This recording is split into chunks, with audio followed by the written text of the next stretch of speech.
যখন তোমাদের ওযু করতে কষ্ট হবে তখন যদি তোমরা ওযু করো, এই ওযুর বিনিময়ে আল্লাহ তোমাদের গুনাহ মাফ করবেন এবং তোমাদের মর্যাদা বাড়ায় দিবেন। সুবহানাল্লাহ। মুসলিম শরীফের 610, নাসাই শরীফের 143 নম্বর হাদিস। عن ابي هريره رضي الله تعالى عنه قال قال رسول الله صلى الله عليه وسلم الا ادلكم على ما يمحو الله به الخطايا।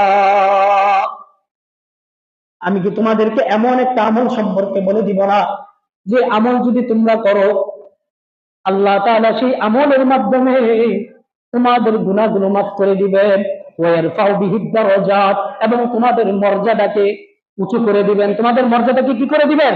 উঁচু করে দিবেন। ক্বালু বালা ইয়া রাসূলুল্লাহ,